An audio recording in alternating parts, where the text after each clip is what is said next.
안녕하세요. 형광펜 성경과 함께하는 성경 공부, 오늘은 고린도후서 9장입니다. 저번 시간에 의해서 성도가 섬기는 일, 그러니까 봉사하는 일, 이것은 헌금에 대한 얘기거든요. 헌금을 하는 자세에 대해서 9장에서 나옵니다. 성도를 섬기는 일에 대해서는 내가 너희에게 쓸 필요가 없나니, 예루살렘 교회가 많이 힘들었기 때문에 그들을 좀 도와주는 거, 그래서 평균케 하는 거라고도 나왔지 않습니까? 그러니까 너희가 지금은 부유하지만 그들은 부족하기 때문에 너네가 그들을 도와줘서, 그러니까 구제의 헌금을 줘서 평균케 하는 것이다. 나중에는 너네도 받을 수 있게 된다. 그래서 너네가 만약에 부족하게 되고 그들이 유하게 되면은 그들이 너희를 도와서 평준케 되는 것이다. 기록된 것처럼 많이 거둔 자도 남지 아니하고 적게 거둔 자도 모자라지 않게 하였느니라. 이 말씀을 하면서 디도를 통해서 헌금을 가져오는 거, 그런 거에 대한 얘기도 했었거든요. 그래서 성도를 섬기는 일, 그러니까 예루살렘을 돕는 구제 헌금을 하는 일에 대해서는 내가 너에게 쓸 필요가 없다. 왜냐하면 너네가 원래 그것을 원했다라는 것을 알고 있다.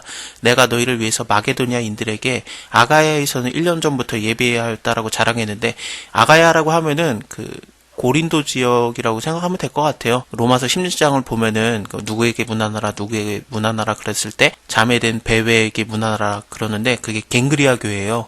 거기도 고린도 바로 옆이고, 또 브리스길라 아귤라가 자기의 집을 교회로 하고 그랬던 것 같아요. 그래서 이 지역에 고린도 교회만 있었던 게 아니라 몇몇 교회들이 있었고, 또 마게도냐인들의 교회는 어떻습니까? 데살로니가 교회라든지 빌립보 교회, 그리고 또 베레아 교회, 이렇게 3개 정도를 생각할 수 있거든요. 그래서 이 마게도냐인들에게 아가야 지역에서는 1년 전부터 예배했었다라고 내가 자랑을 했었다. 과연 너의 열심히 많은 사람을 격동시켰느니라.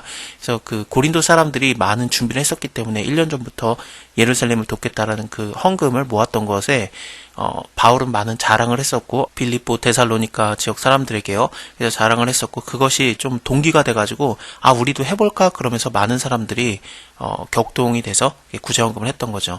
그런데 이 형제들을 보낸 것은 이 일이 너희를 위한 우리의 자랑이 헛되지 않고, 그러니까 디도를 보내는 이유가 너희가 지금 준비하고 있던 거, 우리가 자랑했던 거, 그것이 헛되지 않게 하려 함이라. 왜 헛되지 않게 한다라고 말하고 또 말한 것 같이 준비되게 하려 함이라라는 건지 좀 생각을 해볼 필요가 있는데, 그동안 모았던 것을 딴 데 쓰고 싶은 마음도 생기게 되고 좀 그런 게 있지 않겠습니까? 그래서 그것을 그냥 그대로 예루살렘을 돕는 걸로 사용하면 안 되겠느냐, 너네가 원했던 것도 그런 거였지 않느냐라고 한 번 더 얘기를 하는 거죠. 너희가 준비하지 아니한 것을 보면은 너희는 고사하고 우리가 이 믿었던 것에 부끄러움을 당할까 두려워하노라. 이러므로 내가 이 형제들로 먼저 너희에게 가서 너희의 전에 약속한 연보를 미리 준비케 하도록 권면하는 것이 필요한 줄로 생각하였노니, 이렇게 준비해야 참 연보답고 억지가 아니니라. 이것을 헬라어로 번역을 하면은 참 복답고 탐심이 아니다라고도 번역이 가능합니다. 이것이 곧 적게 심은 자는 적게 거두고 많이 심은 자는 많이 거둔다 하는 말이로다. 또 많이 심은 자는 많이 거둔다, 헬라어로는 복으로 심은 자는 복으로 거둔다 라고도 번역이 가능합니다. 각각 마음에 정한 대로 할 것이고 인색함이나 억지로 하지 말아라. 하나님은 즐겨내는 자를 사랑하시느니라. 저번 시간에도 그런 식의 말이 나왔었죠.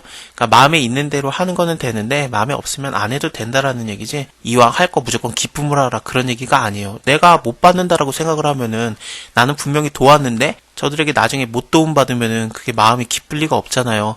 그래서 예수님께서도 빌려주지 말고 그냥 주라고 했던 게, 내가 줄 수 있는 권한 안에서, 내가 줄 수 있는 범위 안에서 그냥 주고 받을 생각도 하지 말라라는 게 예수님의 가르침이기도 했었거든요.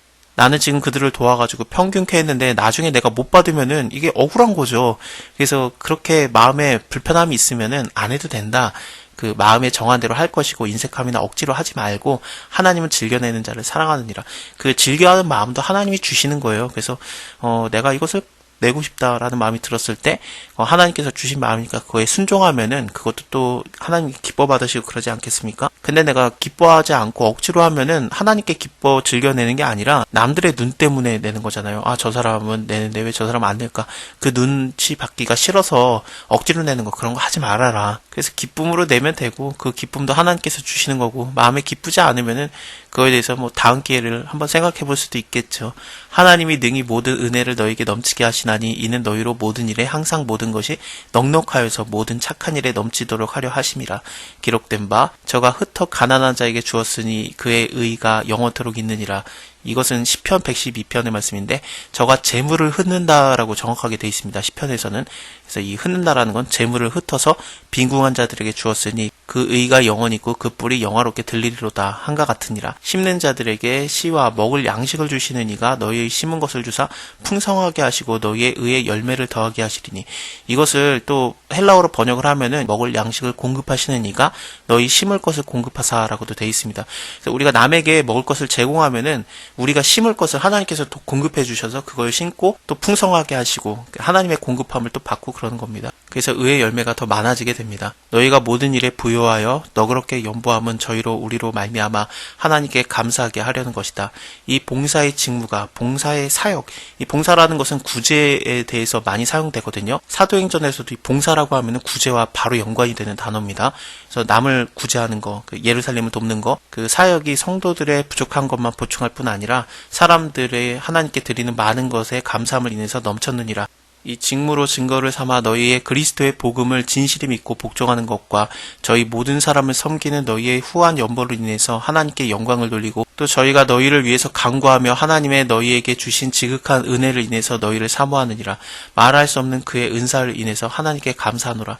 자, 이렇게 헌금에 대한 얘기, 예루살렘을 돕는 구제의 헌금에 대한 얘기는 9장까지 이렇게 봤고요. 10장에서부터는 고린도 교회 안에 있는 좀 문제에 대해서 다시 한번 생각을 하는 좀 큰 사도라고 불려졌던 자들이 좀 막 거짓을 말하고 그랬거든요. 그거에 대해서 바울이 변증하는 얘기들을 이어서 보겠습니다. 감사합니다. 다음에 뵐게요.